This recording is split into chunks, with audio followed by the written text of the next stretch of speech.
혹시 홍시 드실 때 이렇게 드시고 계시진 않으신가요? 몸에 좋다고 해서 아침 공복에 하나 드시거나 밥 먹기 귀찮은 날 식사 대신 홍시로 때우는 습관 말입니다. 또는 달아서 혈당 오를까 봐 괜히 미안한 마음에 빨리 드시고 물로 넘기듯 삼켜버리는 경우도 많습니다. 그런데 이렇게 먹는 홍시가 눈을 먼저 망가뜨리고 그다음엔 뇌까지 조용히 손상시킨다는 사실 알고 계셨습니까?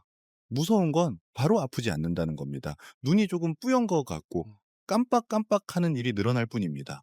대부분 이걸 나이 탓이라고 넘깁니다. 하지만 그 습관, 오늘 여기서 반드시 짚고 가셔야 합니다. 안녕하세요. 맨날 청춘 시니어 건강연구소 윤지호입니다. 많은 분들이 오해하십니다. 홍시가 달아서 문제라고 생각합니다. 그래서 아예 피하거나 먹어도 괜히 불안해합니다. 하지만 분명히 말씀드립니다. 홍시 자체가 문제인 경우는 거의 없습니다. 문제는 대부분의 시니어 분들이 너무 비슷한 방식으로 너무 습관적으로 잘못 먹고 있다는 점입니다. 특히 나이가 들수록 씹는 힘이 약해집니다. 말랑한 홍시는 씹기 편하다는 이유로 거의 씹지 않고 넘기게 됩니다. 몇 번 굴리다 바로 삼키는 경우도 많습니다. 이렇게 되면 소화의 첫 단계가 제대로 이루어지지 않습니다. 위와 장으로 당분이 한꺼번에 몰립니다. 혈당은 빠르게 오르고 혈관은 순간적으로 긴장합니다. 또 한 가지 흔한 습관이 있습니다. 홍시를 단독으로 드시는 겁니다. 아무것도 곁들이지 않고 홍시만 하나 드시는 방식입니다. 이때 몸에는 당 흡수를 늦춰줄 완충 장치가 없습니다. 단백질도 없고 지방도 없습니다. 결국 혈당은 급하게 오르고 다시 급하게 떨어집니다. 이 과정이 반복되면은 가장 먼저 영향을 받는 곳이 눈과 뇌입니다. 이상하게도 많은 분들이 이런 경험을 하십니다. 홍시를 먹고 나면은 눈이 더 침침해진 것 같고 머리가 멍한 느낌이 든다고 말입니다. 하지만 대부분 대수롭지 않게 넘깁니다. 나이가 들어서 그렇겠지 하고 말입니다. 바로 이 지점이 가장 위험합니다. 몸이 보내는 초기 신호를 스스로 차단해버리는 순간이기 때문입니다. 눈은 혈관의 상태를 가장 먼저 보여주는 기관입니다. 눈으로 가는 혈류가 조금만 흔들려도 바로 피로와 침침함으로 나타납니다. 홍시를 잘못 먹는 습관은 이 혈류 균형을 무너뜨릴 수 있습니다. 문제는 이 과정이 매우 조용하게 진행된다는 점입니다. 통증도 없고 바로 큰 병으로 이어지지도 않습니다. 그래서 방치되기 쉽습니다. 뇌 역시 마찬가지입니다. 기억력이 조금씩 떨어지고 말이 혀끝에서 맴도는 순간들이 늘어납니다. 하지만 대부분은 그냥 나이 때문이라고 생각합니다. 물론 나이에 영향도 있습니다. 하지만 어떤 습관이 그 속도를 앞당기고 있는지는 거의 따지지 않습니다. 잘못된 홍시 섭취 습관은 바로 그 속도를 조용히 빠르게 만들 수 있습니다. 여기서 분명히 짚고 가겠습니다. 이 이야기는 홍시를 끊으라는 말이 아닙니다.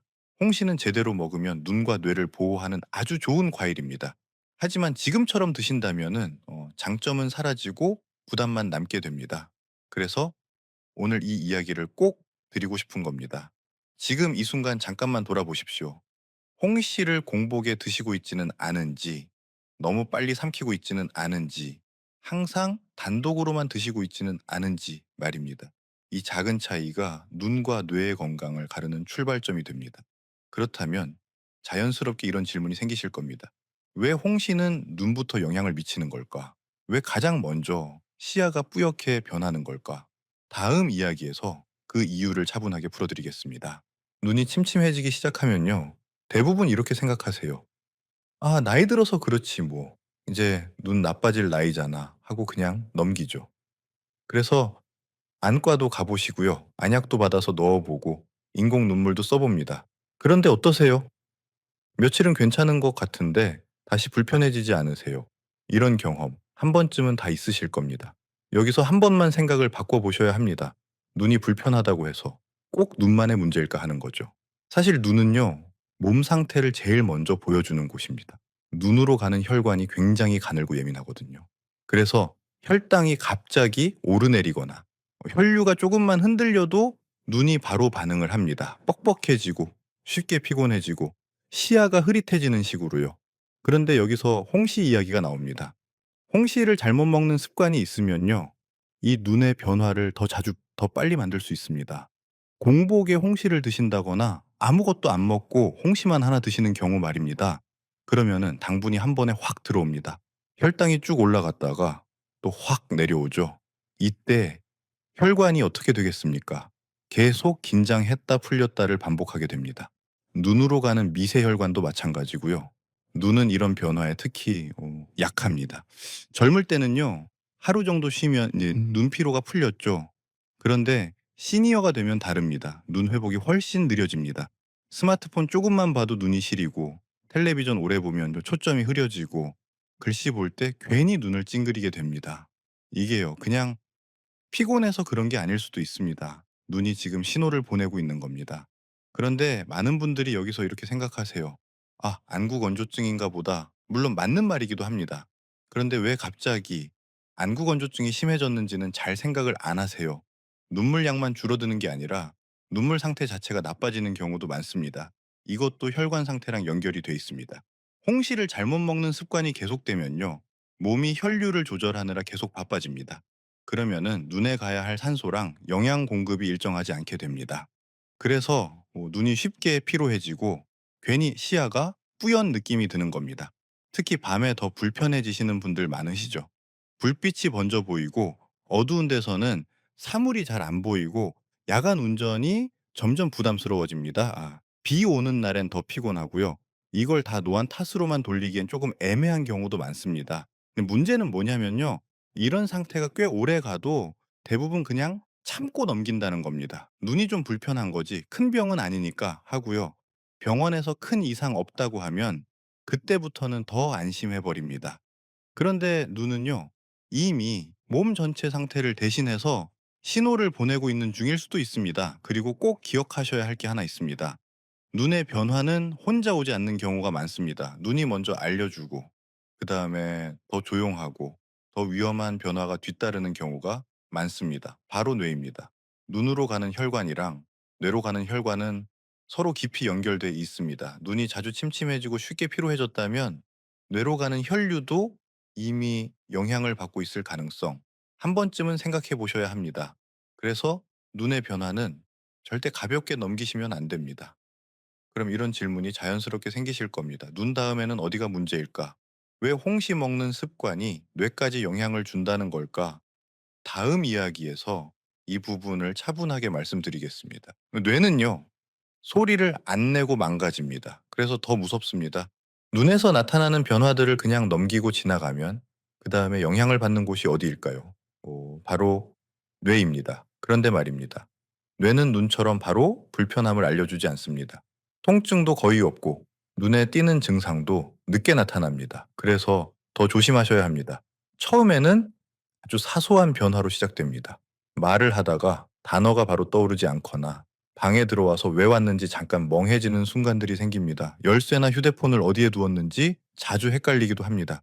이럴 때 대부분 이렇게 생각하십니다. 나이가 들어서 그렇겠지요. 다들 이런다더라 하고 말입니다. 하지만 여기서 한 번쯤은 멈춰서 생각해 보셔야 합니다. 뇌는 혈관으로 유지되는 기관입니다. 산소와 영양분이 혈관을 통해 끊임없이 공급되어야 정상적으로 작동합니다. 그런데 혈관 상태가 조금만 흔들려도 뇌는 바로 영향을 받습니다. 특히 미세혈관이 많은 부위는 더 민감하게 반응합니다. 잘못된 홍시 섭취 습관은 이 과정에 부담을 줄 수 있습니다. 공복에 홍시를 드시거나 홍시만 단독으로 드시는 습관이 반복되면 당분이 빠르게 흡수됩니다. 혈당이 급하게 올라갔다가 다시 내려오는 일이 자주 생깁니다. 이 과정에서 혈관은 계속해서 긴장과 이완을 반복하게 됩니다. 하루 이틀은 괜찮을 수 있습니다. 하지만 이런 일이 매일 반복되면 상황은 달라집니다. 혈관은 점점 탄력을 잃게 됩니다. 혈액의 흐름도 일정하지 않게 됩니다. 그러면은 뇌로 가는 혈류 역시 영향을 받습니다. 특히 기억력과 집중력을 담당하는 부위가 먼저 반응합니다. 그래서 초기에 나타나는 변화는 아주 미묘합니다. 머리가 멍한 느낌, 집중이 잘 안 되는 느낌 정도로 지나갑니다. 많은 분들이 이 단계에서 병원 검사를 받아도 큰 이상이 없다는 말을 듣습니다. 그러면은 더 안심해 버리기도 합니다. 하지만 이 시기는 병으로 이름 붙이기 전 단계일 수 있습니다. 뇌가 이미 스트레스를 받고 있다는 신호일 수도 있다는 뜻입니다. 이 상태가 오래 지속되면 혈관 안쪽 환경이 점점 나빠집니다. 혈액이 끈적해지고 혈류가 느려질 수 있습니다. 그러다 어느 순간 작은 혈관 하나가 막히거나 혈류가 급격히 줄어드는 상황이 생길 수 있습니다. 이때 문제가 발생합니다. 바로 뇌경색입니다. 뇌경색은 어느 날 갑자기 찾아오는 것처럼 느껴지지만 실제로는 오랜 시간 쌓인 결과인 경우가 많습니다. 수년간의 생활 습관과 식습관, 혈관 관리 상태가 한순간에 드러나는 것입니다. 그 시작점이 아주 사소한 습관일 수도 있습니다. 여기서 꼭 짚고 가야 할 점이 있습니다. 뇌경색만이 문제가 아니라는 사실입니다. 큰 사고가 오기 전에도 뇌는 이미 기능 저하를 겪고 있을 수 있습니다. 기억력이 예전 같지 않고 판단이 느려지며 감정 조절이 어려워지기도 합니다. 주변에서는 성격이 달라진 것 같다고 느끼기도 합니다. 이런 변화는 삶의 질을 서서히 떨어뜨립니다. 대화를 하다 답답함을 느끼고 새로운 정보를 받아들이는데 시간이 더 걸립니다. 스스로 위축되는 경우도 많습니다. 하지만 본인은 그 이유를 정확히 알지 못합니다. 그냥 나이 탓이라고 생각할 뿐입니다. 그래서 이 단계에서 꼭 기억하셔야 합니다. 뇌의 변화는 어느 날 갑자기 시작되지 않습니다. 눈에서 시작된 작은 신호가 뇌로 이어지는 경우가 많습니다. 눈이 자주 침침해지고 쉽게 피로해졌다면 그것은 단순한 불편함이 아니라 몸 전체가 보내는 경고일 수 있습니다. 다시 한번 말씀드립니다. 이 이야기는 홍시를 끊으라는 말이 아닙니다. 문제는 홍시 자체가 아니라 언제, 어떻게, 무엇과 함께 드시느냐입니다.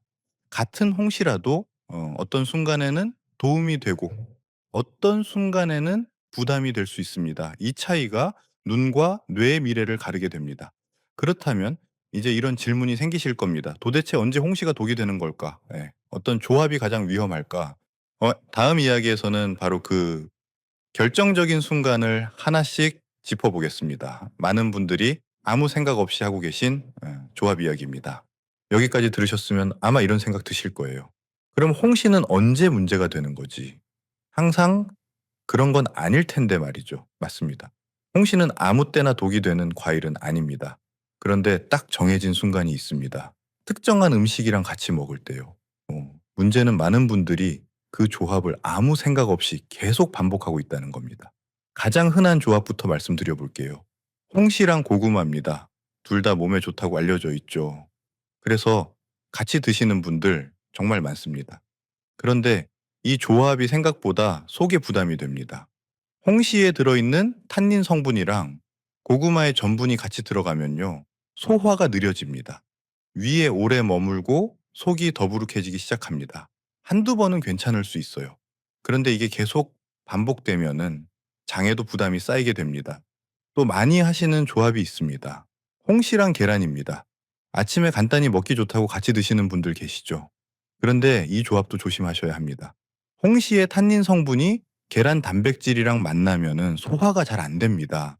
속이 더부룩하고 답답한 느낌이 오래 가는 경우가 많습니다. 특히 평소에 위장 약하신 분들 있죠. 이런 분들은 바로 불편함을 느끼시기도 합니다. 미역이나 해조류랑 같이 드시는 경우도 있습니다. 건강식이라고 생각해서 일부러 그렇게 드시는 분들도 계세요. 그런데 이것도 좋은 조합은 아닙니다. 해조류에 들어있는 미네랄이랑 홍시의 탄닌이 같이 들어가면은 위장이 자극을 받을 수 있습니다. 배가 묵직해지고 소화가 더뎌지는 느낌이 들 수 있습니다. 게나 도토리묵도 마찬가지입니다. 이 음식들도 탄닌 성분이 많은 편이거든요. 홍시도 탄닌이 있는 과일이고요. 탄닌 많은 음식끼리 겹치면은 장 운동이 느려질 수 있습니다. 그래서 변비가 심해지거나 배에 가스가 차는 느낌을 받는 분들도 많습니다. 특히 평소에 장이 예민하신 시니어 분들은 이런 조합 더 조심하셔야 합니다. 문제는 뭐냐면요. 이런 조합이 한두 번으로 끝나지 않는다는 겁니다. 계절이 되면 자연스럽게 계속 반복됩니다. 몸에 좋다고 믿고 드시다 보니까요. 그러다 보면은 어느 순간부터 눈이 더 침침해진 것 같고 속이 자주 더부룩해지는 느낌을 받게 됩니다. 그런데 대부분은 이렇게 생각하세요. '컨디션이 안 좋아서 그렇겠지.'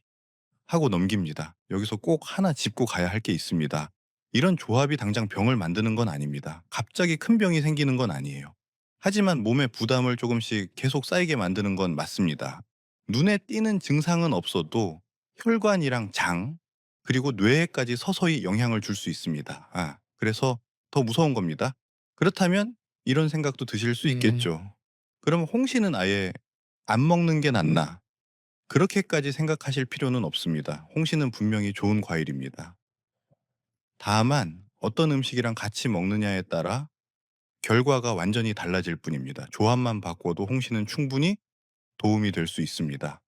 그리고 여기서 한 가지 더 중요한 이야기가 있습니다. 이런 조합 문제는요. 당뇨가 있는 분들한테는 훨씬 더 크게 작용할 수 있습니다. 이미 혈당이 예민한 상태이기 때문입니다. 같은 홍시라도 이제 언제 먹느냐, 어떻게 먹느냐에 따라 혈당 반응이 완전히 달라질 수 있습니다. 그래서 다음 이야기에서는 이 부분을 조금 더 자세히 말씀드리려고 합니다. 당뇨가 있는 분들이 왜 홍시를 더 조심해야 하는지, 그리고 어떻게 드셔야 덜 부담이 되는지 말이죠. 이건 특히 많은 분들이 궁금해 하시는 내용입니다. 예, 여기까지 들으신 분들 중에는 이런 생각이 드실 수도 있습니다. 나는 당뇨가 없으니까 괜찮지 않을까? 그런데 말입니다. 이 부분은 당뇨가 있는 분들뿐 아니라 혈당이 경계선에 있는 분들께도 꼭 필요한 이야기입니다. 시니어가 되면 혈당 조절 능력이 예전 같지 않기 때문입니다. 당뇨가 있는 분들은 이미 아시겠지만 혈당은 음식 하나에도 민감하게 반응합니다. 특히 단맛이 있는 음식은 더 그렇습니다. 홍시는 자연식품이긴 하지만 당분이 분명히 들어있는 과일입니다. 그래서 언제 어떻게 드시느냐가 굉장히 중요합니다. 가장 조심하셔야 할 타이밍이 있습니다. 바로 공복입니다. 공복에 홍시를 드시면은 당분이 그대로 빠르게 흡수됩니다. 혈당은 짧은 시간 안에 확 올라갑니다. 이때 몸은 급하게 인슐린을 분비해서 혈당을 낮추려고 합니다. 아. 그러다 보니 혈당이 다시 빠르게 떨어질 수 있습니다. 이 과정을 반복하면 몸은 점점 지치게 됩니다. 또 하나 흔한 습관이 있습니다. 저녁 늦은 시간에 홍시를 드시는 경우입니다. 낮 동안 활동량이 많을 때와 달리 저녁에는 몸의 대사 속도가 느려져 있습니다. 이때 들어온 당분은 더 오래 혈액 안에 머물 수 있습니다. 혈당 조절이 어려워지고 다음날 아침까지 영향을 미치기도 합니다. 홍시를 단독으로 드시는 것도 문제를 키울 수 있습니다. 앞에서도 말씀드렸지만 홍시만 먹으면은 당 흡수를 천천히 잡아줄 단백질이나 지방이 함께 들어오지 않습니다. 그러면 혈당이 더 급하게 움직이게 됩니다. 당뇨가 있는 분들께는 이런 급격한 변화가 부담으로 작용합니다. 그래서 많은 분들이 아예 홍시를 끊으려고 하십니다. 하지만 무조건 피하는 게 항상 좋은 선택은 아닙니다. 중요한 건 홍시를 어떻게 관리하느냐입니다. 같은 홍시라도 섭취 방법에 따라 혈당 반응은 크게 달라질 수 있습니다. 예를 들어 식사 후에 홍시를 드시는 경우를 생각해 보겠습니다. 이미 단백질과 지방, 섬유질이 함께 들어간 상태라면은 당분의 흡수 속도가 훨씬 느려집니다. 혈당이 급하게 튀지 않고 비교적 완만하게 움직이게 됩니다. 이 차이가 생각보다 큽니다. 양도 중요합니다. 한 번에 많이 드시는 것보다 하루에 하나, 많아도 반 개 정도로 나누어 드시는 게 좋습니다. 달다고 해서 한꺼번에 여러 개 드시는 습관은 피하시는 게 좋습니다. 특히 당뇨가 있는 분들은 이 부분을 꼭 기억하셔야 합니다. 여기서 한 가지 더 짚고 가겠습니다. 당뇨가 있다고 해서 홍시가 모두 나쁜 건 아닙니다. 문제는 타이밍과 조합입니다. 이 두 가지만 잘 지켜도 홍시는 부담을 크게 줄일 수 있습니다. 반대로 이걸 무시하면 눈과 뇌, 혈관에까지 영향을 줄 수 있습니다. 그렇다면 이제 이런 질문이 자연스럽게 생기실 겁니다. 도대체 어떻게 먹어야 괜찮은 걸까? 홍시를 아예 피하지 않고도 안전하게 먹는 방법은 없을까? 다음 이야기에서는 바로 그 방법을 구체적으로 말씀드리겠습니다. 홍시를 약으로 만드는 먹는 법입니다. 여기까지 들으셨다면 이제 이런 생각이 드실 겁니다. 그럼 도대체 홍시는 어떻게 먹어야 괜찮다는 건가? 아예 끊어야 하는 건 아니겠지요. 맞습니다. 홍시는 잘만 먹으면 오히려 눈과 뇌에 도움이 되는 과일입니다. 중요한 건 방법입니다. 가장 기본이 되는 원칙부터 말씀드리겠습니다. 홍시는 공복에 드시지 않는 게 좋습니다. 식사 직후나 식사와 식사 사이 이미 음식이 어느 정도 들어간 상태에서 드시는 게 부담이 적습니다. 이렇게만 바꿔도 혈당이 급하게 오르내리는 걸 많이 줄일 수 있습니다.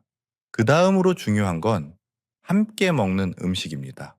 홍시는 단독으로 드시기보다는 단백질이나 지방이 있는 음식과 함께 드시는 게 좋습니다. 예를 들어 견과류가 그렇습니다. 호두나 아몬드처럼 한 줌 정도 곁들이면 당분의 흡수 속도가 훨씬 완만해집니다. 예, 혈당도 안정되고 포만감도 오래 갑니다. 양에 대해서도 한번 짚고 가겠습니다. 홍시는 많이 먹을수록 좋은 과일은 아닙니다. 하루에 하나, 많아도 반 개 정도면 충분합니다. 특히 시니어분들은 이 정도 양으로도 충분한 효과를 볼 수 있습니다. 달다고 해서 여러 개 드시는 습관은 피하시는 게 좋습니다. 익은 정도도 중요합니다. 아주 물렁물렁한 홍시는 당분 흡수가 더 빠를 수 있습니다. 반면 너무 덜 익은 감은 위에 부담을 줄 수 있습니다. 너무 물러지지 않은 홍시나 단감을 선택하시는 게 좋습니다. 이 차이가 생각보다 큽니다. 드시는 시간대도 살펴볼 필요가 있습니다. 밤 늦은 시간보다는 낮이나 이른 저녁이 낫습니다. 활동량이 있는 시간대에 드시는 게 당을 처리하는 데도 유리합니다. 특히 잠자기 직전에 드시는 습관은 피하시는 게 좋습니다. 여기서 한 가지 더 말씀드리고 싶은 부분이 있습니다. 홍시를 천천히 드시는 겁니다. 말랑하다고 바로 삼키지 마시고 조금 더 씹어서 드시는 게 좋습니다. 씹는 과정에서 소화 효소가 제대로 작동하고 흡수 속도도 조절됩니다. 아주 사소한 차이 같지만 몸에는 큰 차이를 만듭니다. 이렇게만 드셔도 홍시는 더 이상 부담이 되지 않습니다. 오히려 눈과 뇌를 돕는 역할을 할 수 있습니다. 문제는 대부분 이 기본을 모르거나 알고 있어도 습관이 그대로라는 점입니다. 그래서 오늘 이 이야기를 드리고 있는 겁니다. 그런데 말입니다. 여기서 한 가지 더 중요하게 보셔야 할 게 있습니다. 아무 홍시나 먹는다고 해서 같은 효과가 나는 건 아닙니다.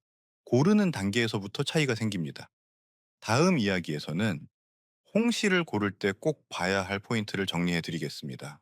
이 부분을 알고 모르고의 차이가 생각보다 큽니다. 여기까지 들으셨다면 이런 생각이 드실 겁니다. 먹는 방법은 알겠는데 마트에 가면은 도대체 어떤 홍시를 골라야 할지 모르겠다는 말입니다. 사실 이 부분도 굉장히 중요합니다. 같은 홍시라도 상태에 따라 몸에 주는 부담과 도움이 크게 달라질 수 있기 때문입니다. 가장 먼저 보셔야 할 건 색입니다. 홍시는 색이 고르고 선명한 게 좋습니다. 한쪽은 진하고 한쪽은 흐릿한 경우는 피하시는 게 좋습니다. 숙성이 고르지 않으면은 당 흡수도 들쑥날쑥해질 수 있습니다. 전체적으로 맑고 균일한 색을 가진 홍시를 고르시는 게 좋습니다. 그 다음은 만졌을 때 느낌입니다. 너무 물컹거리는 홍시는 당분 흡수가 빠를 수 있습니다. 반대로 너무 단단한 감은 위에 부담을 줄 수 있습니다. 손으로 살짝 눌렀을 때 말랑하지만 형태가 유지되는 정도가 적당합니다. 이 정도면은 대부분 무난합니다. 꼭지도 한번 살펴보셔야 합니다. 꼭지가 마르지 않고 붙어 있는 게 좋습니다. 꼭지가 너무 말라 있거나 떨어져 있는 경우는 신선도가 떨어질 수 있습니다. 또 꼭지 주변이 지나치게 검게 변해 있다면 오래된 홍시일 가능성이 있습니다. 향도 도움이 됩니다. 가까이에서 맡아봤을 때 자연스럽고 달콤한 향이 나면 괜찮습니다. 시큼한 냄새가 나거나 발효된 듯한 냄새가 난다면은 피하시는 게 좋습니다. 이런 홍시는 속에 부담을 줄 수 있습니다. 보관 방법도 중요합니다. 홍시는 사 오자마자 한꺼번에 드시기보다는 냉장 보관을 하시고 드실 만큼만 꺼내 드시는 게 좋습니다. 너무 오래 실온에 두면 숙성이 빠르게 진행되어 당 흡수 속도가 더 빨라질 수 있습니다. 홍시를 얼려서 드시는 분들도 계십니다. 더 시원하고 맛있게 드실 수는 있지만 이 경우에도 양은 조절하셔야 합니다. 얼린 홍시는 차갑다 보니 빨리 드시게 되는데 이럴 때도 천천히 드시는 게 좋습니다. 여기서 한 가지 더 짚고 가겠습니다. 홍시를 고르는 데만 신경 쓰고 끝내면 안 됩니다. 결국 중요한 건 꾸준히 어떻게 관리하느냐입니다. 좋은 홍시를 골라도 먹는 습관이 그대로라면 효과를 기대하기 어렵습니다. 고르는 단계는 시작일 뿐입니다. 이제 거의 정리가 되어 가고 있습니다. 홍시를 무조건 피할 필요도 없고 무작정 많이 먹을 필요도 없습니다. 조금만 알고 드시면 충분합니다. 그렇다면 이제 마지막으로 정리할 시간이 되었습니다. 오늘부터 당장 바꾸셔야 할 핵심만 간단히 짚어보겠습니다. 여기까지 들으셨다면 이제 머릿속이 조금 정리되셨을 겁니다. 홍시가 무조건 나쁜 것도 아니고 그렇다고 아무 생각 없이 먹어도 되는 과일도 아니라는 점 말입니다. 결국 핵심은 아주 단순합니다. 홍시를 어떻게 먹느냐? 이 한 가지입니다. 오늘부터 꼭 바꾸셔야 할 건 많지 않습니다. 딱 하나만 기억하셔도 충분합니다. 홍시는 혼자 먹지 않는다는 원칙입니다. 공복에 혼자 먹지 않고 단독으로 먹지 않는 것. 이 두 가지만 지켜도 눈과 뇌에 주는 부담은 크게 줄어듭니다. 식사 후에 또는 간식으로 드시더라도 견과류 한 줌 정도와 함께 드시는 걸 권해드립니다. 이렇게만 바꿔도 혈당의 급격한 변동을 막는 데 도움이 됩니다. 몸이 훨씬 편안해지는 걸 느끼실 수 있을 겁니다. 양도 다시 한번 짚고 가겠습니다. 홍시는 많이 먹을수록 좋은 과일이 아닙니다. 하루에 하나면 충분합니다. 많아도 반 개 정도면은 괜찮습니다. 이 정도 양으로도 홍시의 장점은 충분히 얻을 수 있습니다. 시간대도 중요합니다. 밤 늦은 시간보다는 낮이나 이른 저녁이 좋습니다. 활동이 있는 시간대에 드셔야 몸이 당을 처리하기도 수월합니다. 잠자기 직전에 드시는 습관은 가급적 피하시는 게 좋습니다. 씹는 습관도 잊지 마십시오. 말랑하다고 바로 삼키지 마시고 조금 더 천천히 드셔야 합니다. 씹는 과정은 생각보다 중요합니다. 소화도 도와주고 흡수 속도도 조절해 줍니다. 이렇게 정리해 보면 거창한 건 없습니다. 약을 새로 드실 필요도 없고 어려운 방법을 외울 필요도 없습니다. 먹는 습관 하나만 바꾸는 겁니다. 하지만 이 작은 변화가 눈과 뇌의 방향을 바꿀 수 있습니다. 혹시 오늘 영상 보시면서 나도 그동안 이렇게 먹고 있었네 하고 떠오른 장면이 있으셨다면 그걸로 충분합니다. 깨달았다는 건 이미 변화의 시작입니다. 오늘 한 가지만 바꿔보십시오. 내일 몸이 보내는 신호가 조금 달라질 수도 있습니다. 앞으로도 이런 생활 속 건강 이야기 어렵지 않게 조근조근 계속 전해드리겠습니다. 도움이 되셨다면 구독과 좋아요로 함께 해주시면 감사하겠습니다. 여러분의 눈과 뇌 건강을 진심으로 응원합니다.